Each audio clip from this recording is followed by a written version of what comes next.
Evangelio según San Mateo, capítulo 6, versículo 25.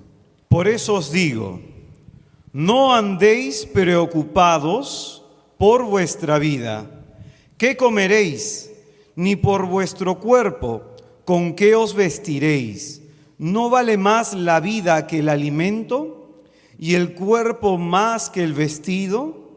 Mirad, las aves del cielo no siembran, ni cosechan, ni recogen en graneros, y vuestro Padre Celestial las alimenta. ¿No valéis vosotros más que ellas? Por lo demás, ¿quién de vosotros puede, por más que se preocupe, añadir un solo codo a la medida de su vida? ¿Y por qué preocuparos? Observad los lirios del campo, cómo crecen, no se fatigan ni hilan, pero yo os digo que ni Salomón en toda su gloria se vistió como uno de ellos. Pues si a la hierba del campo, que hoy es y mañana se echa al horno, Dios así la viste, ¿no lo hará mucho más con vosotros, hombres de poca fe? No andéis pues preocupados diciendo qué vamos a comer, qué vamos a beber, con qué vamos a vestirnos, que por todas esas cosas se afanan los gentiles. Pues ya sabe vuestro Padre Celestial que tenéis necesidad de todo eso. Buscad primero el reino de Dios y su justicia, y todas esas cosas se os dará por añadidura. Así que no os preocupéis del mañana, el mañana se preocupará de sí mismo. Cada día tiene bastante con su propio mal. Es palabra del Señor. Gloria a ti, Señor Jesús. Había un hombre conocido como Jimmy el Optimista. Este hombre era administrador en un restaurante y la gente lo quería muchísimo, lo apreciaba mucho. Y porque este hombre tenía una actitud frente a la vida que a todos admiraba. Siempre tú le preguntabas cómo estaba y te decía con una sonrisa que estaba bien. Por eso le decían Jimmy el Optimista. Era tan buena persona y daba tan buenos consejos que incluso cuando él se cambió de trabajo, todos los camareros, azafatas, los cocineros del restaurante donde estaban trabajando con él, se mudaron también de trabajo, lo seguían. Era un hombre que frente a cada problema de la vida siempre tenía una palabra de aliento que dar. Un amigo suyo un día le preguntó, no, ¿y por qué tú eres así tan optimista? ¿Por qué tú siempre en la vida estás con esa cara alegre? Pareciera que no tienes problemas. Y le dijo, pues Jimmy, ¿no? Bueno, yo tengo problemas como todos. Simplemente que yo me pongo a pensar lo siguiente frente a cada problema que enfrento. Tengo dos decisiones que tomar. O reniego del problema o aprovecho ese problema para aprender algo y mi vida mejore. Que un día se enteró su amigo de que Jimmy había sido asaltado en su restaurante y obligándolo a abrir la caja fuerte, como que Jimmy se puso un poco nervioso y le metieron un balazo. Lo llevaron al hospital de emergencia, estuvo al borde de la muerte. Su amigo se enteró después de 6 meses que él estaba en el hospital y decidió ir a ver a Jimmy. Y cuando lo ve, lo queda mirando en el hospital conectado a máquinas, tubos por todos lados y le pregunta, ¿cómo estás? Y Jimmy así con grandes esfuerzos le esboza una sonrisa y le dice, estoy muy bien. Jimmy nuevamente le dijo cuál era su filosofía. Es que frente a la vida tengo 2 opciones, 2 decisiones que tomar. O reniego de ella o aprendo de cada uno de mis problemas. Esa es la historia de Jimmy el Optimista. ¿Cuál es la tuya? ¿Cómo te diremos? ¿Juan o Pepita la optimista? ¿O Juan o Pepita la negativa, la quejona, la renegona? Hoy día queremos empezar haciendo reflexión de esto. El tema que vamos a tocar en esta mañana se llama confía. Una palabra tan chiquita, pero tan profunda, una palabra que nos enseña muchísimo. Y es que en verdad, frente a nuestra vida siempre hay decisiones que tomar. Si tú sacas todas las emociones, todas las circunstancias y evalúas tu vida desde hoy hacia atrás y de hoy hacia adelante, te vas a dar cuenta que la vida está llena de decisiones. Por eso nuestro Señor nos diría en el Antiguo Testamento, en Deuteronomio, tú eliges la vida o la muerte. Cuando tú y yo nos quejamos, ¿qué estamos eligiendo? ¿Vida o muerte? Cuando tú y yo renegamos de las cosas que nos pasan, ¿qué estamos eligiendo? ¿Vida o muerte? Definitivamente. Y yo quiero preguntarte a lo largo de tu vida, ¿qué es lo que has elegido más? ¿Vida o muerte? Mira, un día yo estuve en el hospital orando por un niñito y escuché el comentario de dos doctores en el pasillo. Dijeron, aquel paciente no está luchando por su vida, se ve que ya no quiere vivir.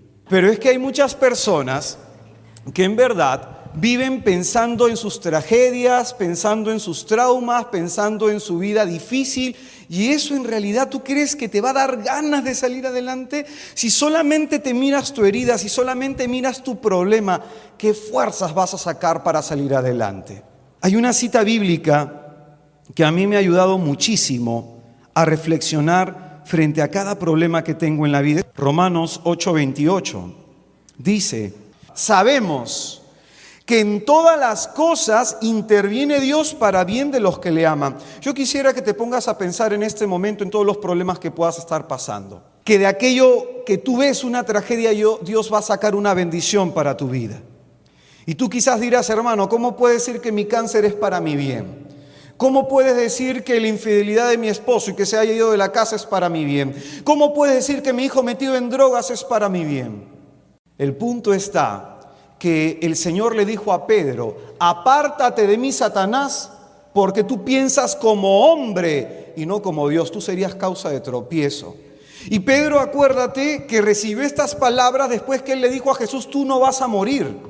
¿Es malo que le diga eso a Jesús? Pero ¿qué le dijo? Apártate de mí, Satanás.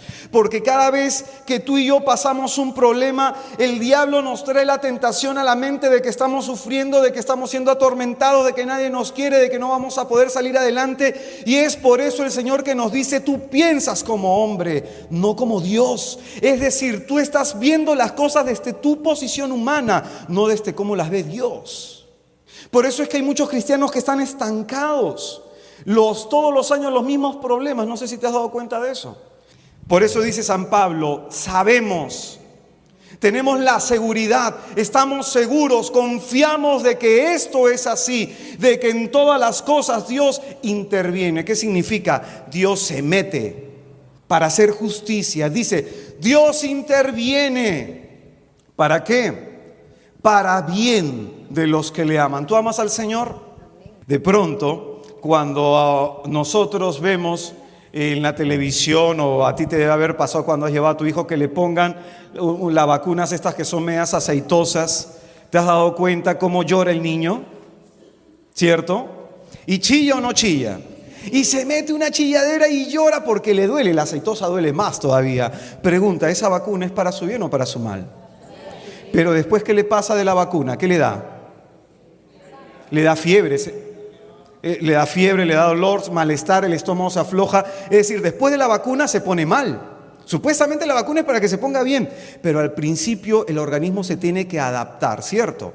De la misma manera, cuando Dios quiere que tú madures, quiere vacunar tu fe, entonces el Señor permite una prueba y tú en ese momento zapateas, reniegas, porque el cuerpo se te descompone, se te malogra, la vida te pasa de todo, pero Dios te dice es para tu bien. Un día una señora con cáncer comenzó a hablarme en el grupo de oración donde estaba y me decía, hermano, que mira, que esto y que lo otro, y ella renegaba. Yo le dije, hija, cuando tú comiences a alabar a Dios por tu enfermedad y a darle gracias a Dios por tu enfermedad, vas a ver muchas cosas.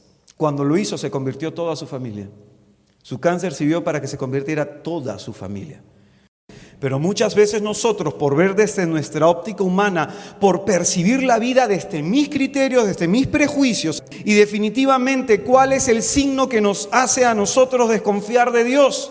Muchos de nosotros andamos preocupados por nuestra vida, andamos preocupados por cómo nos va a ir en el futuro, andamos preocupados por tener casa, por tener una cosa, y vivimos más en ese futuro incierto que no sabemos si vamos a vivir, que nos olvidamos de vivir y disfrutar nuestro presente. El Señor en este Evangelio nos repite 3 veces, no vivan con preocupaciones. ¿Qué nos dice el Señor? Antiguamente la medicina para los griegos no es como la medicina para nosotros en la actualidad. Ahora uno va al médico cuando está mal. Para los griegos en ese entonces la medicina era preventiva. Es decir, tú ibas al médico y aprendías del médico para no enfermarte. no comas mucha azúcar para prevenir de que le venga un coma diabético y le siga avanzando la enfermedad. ¿Por qué crees que el Señor nos repite 3 veces? No se preocupe, no vivan preocupados por su vida, para que no andes enfermo, hermano. Un día a mi viejito lo encontré preocupado, nervioso. Mi hermana estaba pasando momentos difíciles. A mi papá se le bajó la presión. Mi padre sufre de bradicardia, se me enfermó el viejo, estaba mal del estómago. Me puse a orar por él. Al ratito mi viejo se mejoró. Nos pusimos a orar intercesión por mi hermana y los problemas se terminaron solucionando. ¿Qué ganas tú preocupándote, hermano? ¿Solucionas algo? Hay muchas personas que su sistema inmunológico está tan débil y no saben por qué, se enferman de cualquier cosa. ¿Y por qué el sistema inmunológico puede estar débil? Porque nosotros estamos padeciendo tristezas, estrés, producto de las preocupaciones. Por eso es que nos enfermamos, porque no hay paz, no hay un equilibrio emocional en nuestro corazón. El Señor 3 veces dice, por eso os digo, no andéis preocupados por vuestra vida. Y te voy a explicar por qué. Cuando tú y yo nos preocupamos sucede lo siguiente, nos enfocamos en el problema y pensamos y pensamos. Te olvidas de tu matrimonio, te olvidas de tus hijos, te olvidas de tu Dios. Porque lo que hace la preocupación es que apartes tu mirada de tu Salvador, del único que te puede sacar adelante. Te voy a poner un ejemplo, más o menos para hacerme entender.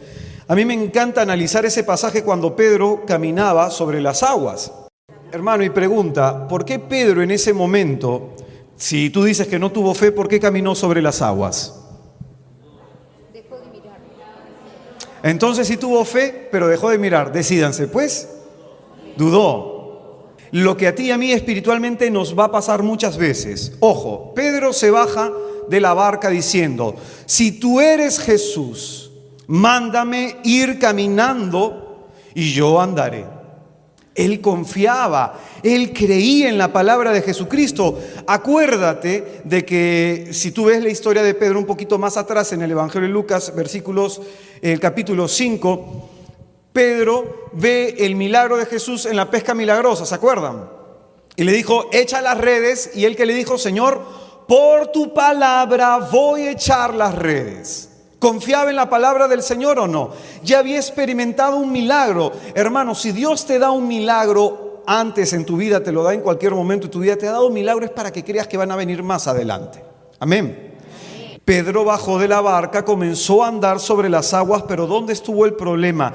Que por fijarse, escúchalo bien, en la bravedad de la tempestad, por ver la bravedad del viento, le apartó su mirada de Jesucristo, y al apartarle la mirada a Cristo comenzó a preocuparse, y esa preocupación lo trajo abajo. Esa preocupación provocó que él deje de caminar de manera espiritual, que él deje de hacer algo que es imposible. Yo recuerdo que siempre contó el testimonio de una señora que consiguió en una semana $20,000.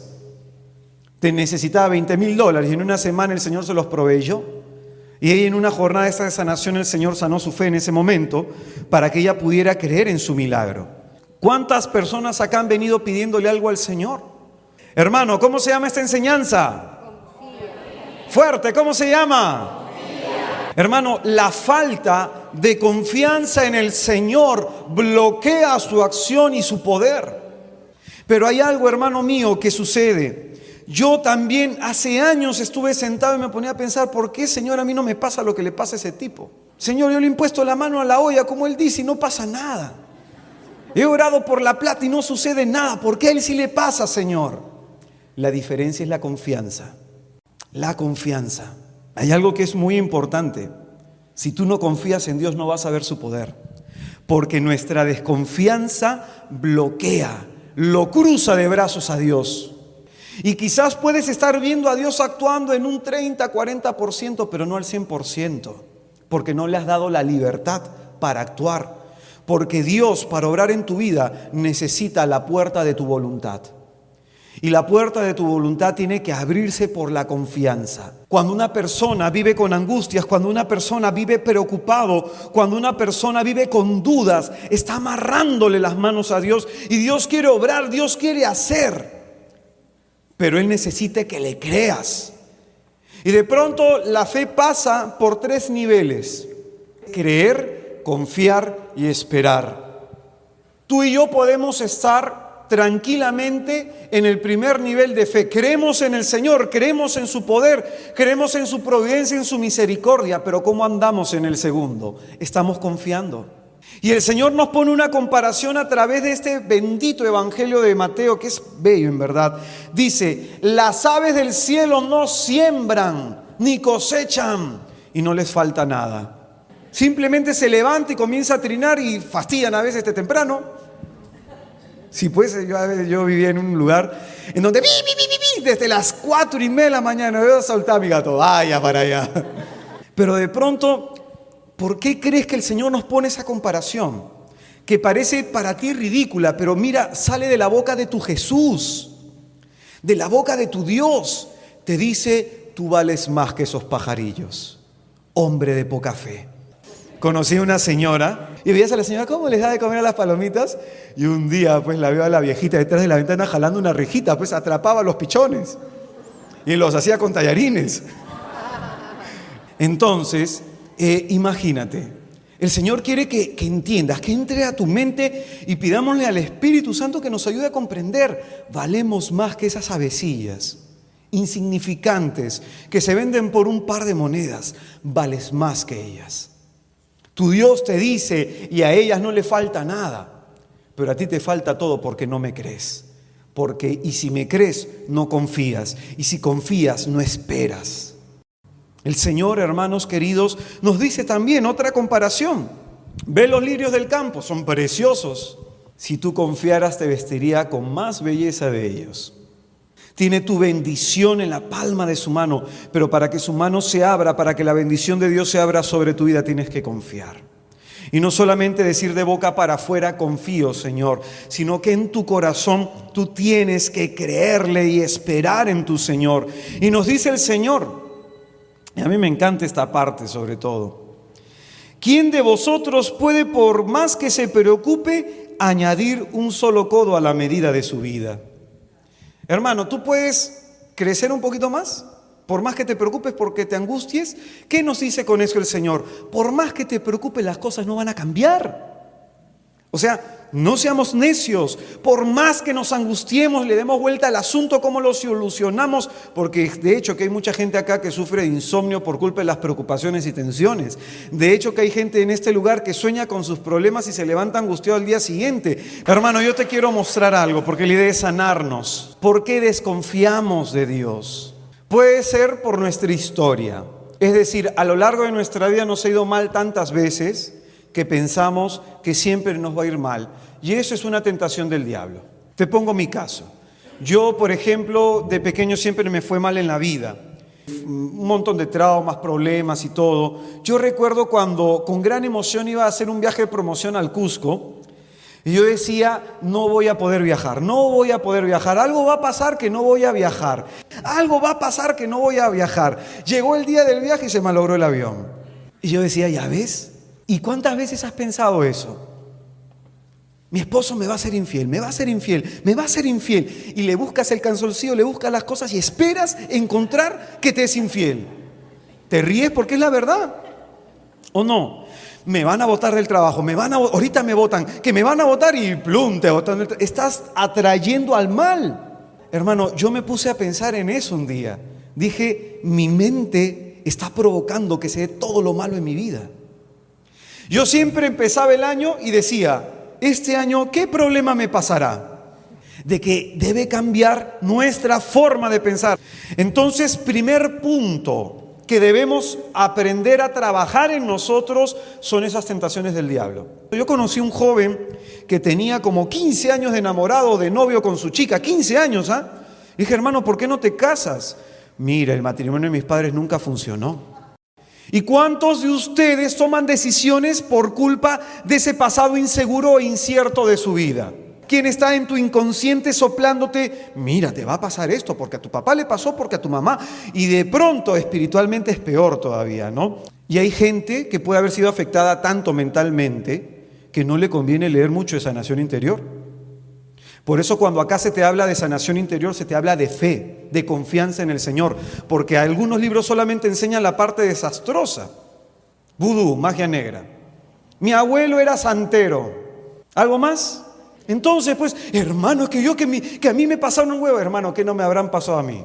El Señor quiere que confiemos para que podamos ver sus milagros, para que podamos ver sus portentos. Salmo 37, versículo 3 al 5.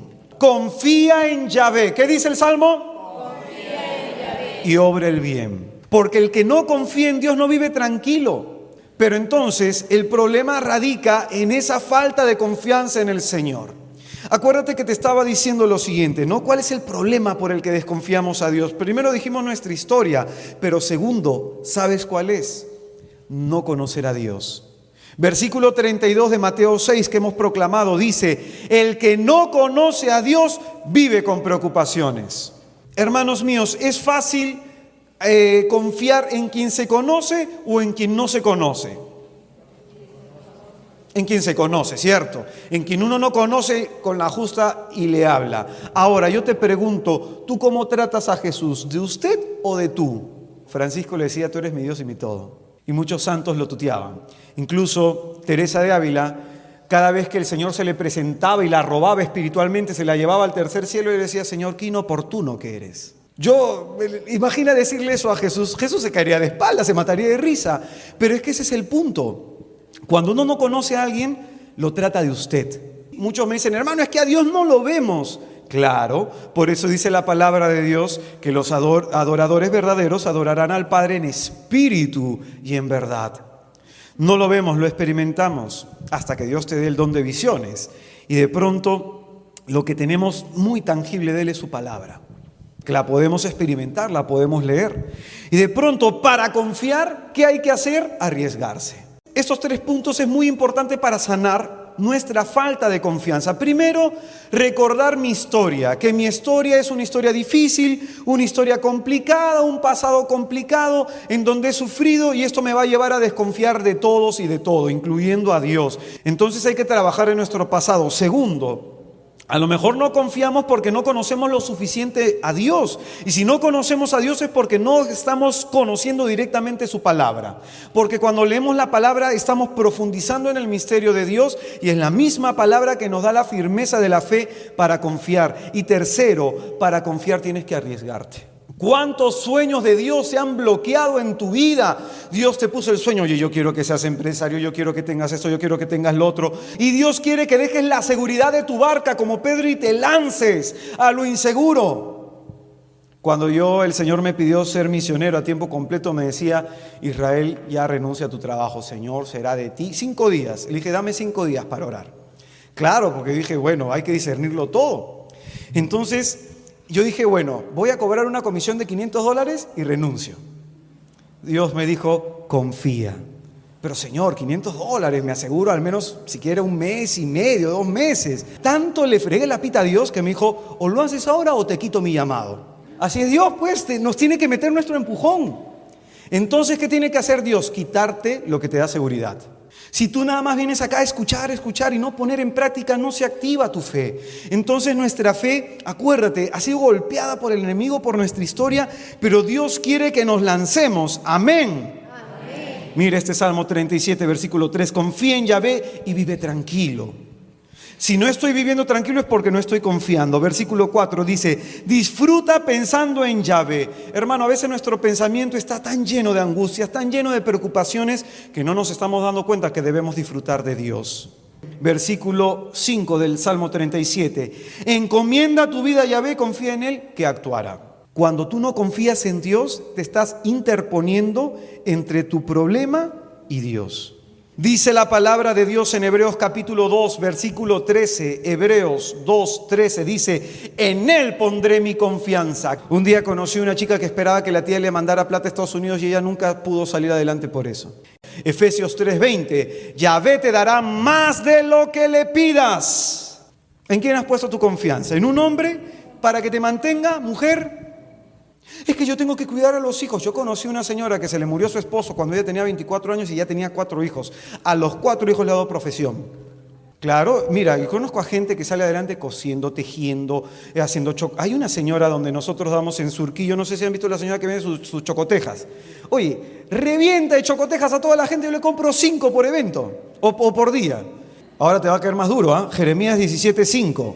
Maldito quien se fía de las personas y hace de las criaturas su apoyo y se aparta en su corazón de Yahvé. Hermano, incluso a quien tú tienes delante es burrito de carga, nada más. Y se te explica la palabra y se te presenta Jesús Eucaristía para que confíes. Amén. Cuando nosotros ponemos nuestra esperanza en alguien, le quitamos nuestro corazón a Dios. Cuando tú pones tu esperanza en tu inteligencia, le quitas tu corazón a Dios. Cuando tú pones la esperanza en tus capacidades para salir adelante, le quitas tu corazón a Dios de su mano. Y dice que esa persona será como una planta sembrada en el desierto. ¿Cómo es una planta sembrada en el desierto? Seca, sin vida. Así va a ser el que confía en otras personas. Sin embargo, dice este mismo pasaje, versículo 7, bendito quien se fía de Yahvé, pues no defraudará su confianza. Bendito quien confía en el Señor, porque Él no defraudará, ¿qué cosa? ¿No va a defraudar qué cosa? ¿Sabes qué significa defraudar? Dejar sin efecto aquello que corresponde por legítimo derecho. Yahvé no te va a dejar sin aquello que te corresponde por legítimo derecho de ser un hijo de Dios. Cuando el Señor nos dice en su palabra, no defraudará tu confianza, significa que no te va a dejar sin recompensa. Porque así como el que no confía cierra los cielos, el que confía los abre totalmente. Hebreos capítulo 10, versículo 35. No perdáis ahora vuestra confianza. ¿Qué nos dice el Señor? Que lleva consigo una gran recompensa. El Señor, hermano mío, recompensa a los que confían. ¿Cuántos quieren confiar hoy día en el Señor? Levanten la mano. Gloria a Dios. Entonces, si tú quieres confiar, el Señor te va a recompensar. ¿Con qué? Acuérdate del Salmo 37, con lo que anhela tu corazón. Porque ese Dios que te ha permitido tener un hijo, te dice, yo quiero que ese hijo sea bendecido. Y yo te voy a dar los recursos para que no le falte nada. Porque ese Dios que te ha permitido casarte, te dice, yo voy a poner todos los medios para que tu matrimonio esté fuerte. El pueblo hebreo no entró a la tierra prometida porque no confiaba. Hay mucha gente que solamente vive pensando en el día pues que estemos delante del Señor, ¿no? En la vida eterna. Pero hermano, en esta vida el Señor nos llama a grandes bendiciones. ¿Quién quiere que pierdas la esperanza, la confianza en tu Dios? ¿Y tú le estás haciendo caso? El Señor te dice, no pierdas ahora vuestra confianza. Es decir, tienes que pelear. El diablo que te la quiere robar y tú trae que eso es mío. El diablo me estaba robando la confianza en el Señor. Y de pronto, en ese momento dije, ¿qué hago, Señor? Comienza a alabarme, Israel. Y comencé a hacer una oración, hermano, 3 horas y media alabándolo en mi casa. Y yo saltaba, brincaba, empecé, bendito sea, Señor, gloria a ti. A la media hora ya estaba encendido, a la hora estaba saltando, a las 2 horas y media estaba llorando, postrado, Señor, tú eres mi Dios, ¿cómo me vas a fallar, Señor?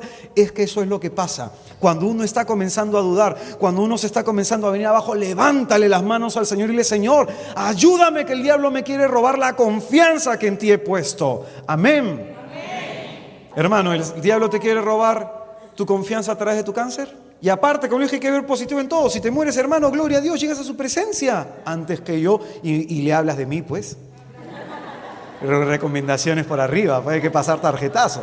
Pero hermanos, ¿qué quiero decir? A veces vemos lo trágico y cuando nos angustiamos y nos desesperamos es porque estamos viendo de todas las posibilidades lo peor que nos puede pasar. ¿O no? Alaba a Dios por tus problemas. Hermano, si el año pasado te la has pasado, valga la redundancia, te la has pasado dudando, pesimista, desconfiando, ¿qué te pide este año el Señor? Confía. ¿Tú crees que este Dios que te ha llamado a avanzar en tu vida de fe, escúchame bien, no sabía que en ese camino en que tú ibas a recorrer te iba a venir un cáncer? ¿Te iba a venir un problema con tu esposo? ¿Te iba a venir un problema con tu hijo? ¿Tú crees que Él no lo sabía? Es decir, ¿tú crees que Jesucristo, cuando le dice a sus apóstoles, pasemos a la otra orilla, no sabía que iba a venir una tempestad a tal hora? ¿Él no lo sabe todo? Sabe que te iba a pasar lo que te está pasando. Y Él sabe por qué lo está permitiendo, porque esta es la mejor oportunidad que tenemos para confiar en Dios. Hermanos, hay que pedirle al Señor la gracia de ver nuestro problema con los ojos de Él. Recuerdo un pasaje en Reyes, en donde estaba el profeta Eliseo estaba sentado en un cerrito y venía delante de él un ejército inmenso a atacarlo. Y su siervo, mira, no haces nada, nos vienen a atacar. Mira que no haces nada. Y le pone la mano en la cabeza y le dice, Señor, abre sus ojos. Y cuando el siervo abrió los ojos, se dio cuenta que Eliseo estaba rodeado de un ejército inmenso, carros de fuego, ángeles con espadas, dispuestos a pelear a partir de la palabra de Eliseo. Si tú y yo abriéramos los ojos, nos damos cuenta de eso. Te voy a leer un pasaje de la palabra que me encanta, hermano. Yo salto de gozo, me tiembla la boca cuando leo esta cita bíblica y lo disfruto poderosamente. Eclesiástico capítulo 2, versículo 10. Eclesiástico capítulo 2 versículo 10, o conocido el libro también como Sirácides, en la traducción de la latinoamericana. Sirácides o Eclesiástico capítulo 2, ¿qué versículo? 10. En realidad te recomendaría que te lo leas todo, ¿ya? Pero te voy a leer solamente este versículo que dice. Bueno, te voy a leer todo, hermano, para que vamos a ver. Dice, hijo, si te acercas a servir al Señor, prepara tu alma para la prueba. Endereza tu corazón, mantente firme y no te angusties en tiempo de adversidad. ¿Qué te dice el Señor? En tiempo de adversidad, ¿qué hay que hacer? No te angusties. No hay que angustiarse. Pégate a Él y no te separes para que seas exaltado en tu final. Es decir, asegúrate con el Señor que en tu final, cuando pase la prueba, el Señor te va a exaltar. Dice, todo lo que te sobrevenga, acéptalo. Y en las humillaciones, sé paciente. Qué bendita cita, ¿no? ¿Qué te dice que todo lo que te pase, qué debes hacer? No significa conformarse, dice contentarse. Por eso es contentarse distinto, es aceptar. Acéptalo. Acepta tu enfermedad, acepta tu problema y a partir de ello alaba a Dios. A partir de ello alaba al Señor. Porque el fuego se purifica en el oro y los que agradan a Dios en el horno de la humillación. Hermano, dale gloria a Dios porque tú le eres agradable. Por eso te está pasando lo que te pasa. Es verdad, pues el Señor acá que te dice, los que agradan a Dios son purificados en el horno de la humillación para que sean más agradables. Dice, confía en Él y Él te ayudará. Si no confías, ¿qué va a pasar? No te va a ayudar, así de sencillo. Endereza tus caminos y espera en Él. Los que temen al Señor, aguardad su misericordia y no os desviéis, no sea que caigáis. Los que teméis al Señor, confiad en Él y no os faltará la recompensa. Nuevamente estamos hablando de la recompensa del que confía. Los que teméis al Señor, esperad bienes, gozo eterno y misericordia. Fijaos en las generaciones antiguas y ved. Esta es la cita en la que yo me quiero centrar y con esto voy terminando. Dice, ¿quién confió en el Señor y quedó defraudado? ¿Quién perseveró en su temor y fue abandonado? ¿Quién le invocó y fue desatendido? El Señor te pone a prueba con tres cosas. Te dice, ¿quién ha confiado en mí y ha quedado defraudado? ¿Quién perseveró en su temor y fue abandonado? Y esto es importante, no solamente es confiar, sino perseverar en esa confianza. ¿Tú crees que si el Señor ve que tú oras todos los días, que vas a misa, que lees la palabra, que tratas de entregarle tu ofrenda, tu diezmo al Señor, que tratas de servir a Dios en tu grupo, en tu familia, que tratas de ser buena persona, ¿tú crees que Dios te va a defraudar? Por eso es que dice versículos más atrás, si te pasa una prueba, endereza tu corazón. Y dice el último punto, ¿quién le invocó y fue desatendido? Yo oraba por la curación desde mi muela porque decía, Señor, no puedo ir al dentista, y Dios me allanó los caminos a través de un hermano en la comunidad para que un dentista me ayudara. Oye, anda a ver, pues se volvería millonario cualquier dentista con mi boca. Acá 2 endodoncias, una acá, como 8 curaciones. Y me dijo, hermanito, tómate esta pastilla porque te va a destrozar mañana. Claro, pues me ha hecho el endodoncia, me arrancó una cosa, otra cosa. La cara te va a amanecer hinchada, hermano. No he tomado nada hasta ahorita. Dije, gracias, Señor, porque esa pastilla, tú sabes que yo no soy de tomar pastillas. Porque mi cuerpo no lo aguanta, yo soy alcohólico. Trato de tomar medicina naturista y específicamente esa pastilla hace daño al corazón. Yo empezaba el año de la siguiente manera. Me fui 3 días a orar a un convento, no había nadie en el convento, entonces me fui al convento, estuve orando. Yo me levantaba de dormir a la capilla, de la capilla a dormir, de la cama a la capilla. Así estaba todos los 3 días y el Señor me dijo, Israel, yo quiero hacer una alianza contigo este año. ¿Sabes qué es una alianza? Que Dios va a tomar nuestra debilidad y nos va a dar su fuerza si es que nosotros ponemos algo a cambio. O sea, una alianza implica un trueque, poner algo a cambio. Y el Señor le decía, Señor, ¿y qué quieres que ponga a cambio? Tienes que confiar. Yo al Señor le dije, Señor, bueno, vamos a abandonarnos en tu providencia. En esta comunidad tenemos que sacar una casa de albergue para niños, tenemos que sacar una casa de albergue para niñas, una casa de albergue para ancianos, un convento, tenemos que comprar combi. Y el Señor me dijo, Israel, para que todo eso se dé, confía. Si tú confías, vas a permitir que yo allane todos los caminos y los medios se den. Me mostró justo en ese entonces que yo tenía una olla. Y me dijo, toca puertas y pide para que se dé todos esos medios. Y de pronto justo fui a la casa de una señora y la miraba a la hermanita y dije, hermanita, tu casa está bonita. ¿Vives sola? Sí. ¿No tienes hijos? No. Hermanita, ¿no te gustaría ser cuidada por unas 4 religiosas y tener un montón de niñitos maltratados que se les pueda dar amor en este lugar? Me queda mirando. Sí. Al Señor siempre nos va a poner metas más grandes. El año pasado teníamos la meta de los 30,000 soles y los llegamos a cubrir para la gloria de nuestro Señor Jesús. Pero este año el Señor nos dice una meta mucho mayor. No te digo estimados. Hermano querido, yo le dije, Señor, yo acepto esa alianza. Y yo oraba desde hace 3 semanas por el tema de hoy día. Le decía, Señor, ¿les comparto lo que tú me has dicho? Sí. Para que también ellos entiendan que hoy día quiero hacer alianza. Entonces, hermanos míos, muy sencillo. Vamos a hacer hoy día la oración, todo lo que tú quieras, pero vamos a llegar a nuestra casa o hoy, mañana, y nos vamos a confesar de la falta de confianza en el Señor, porque es pecado.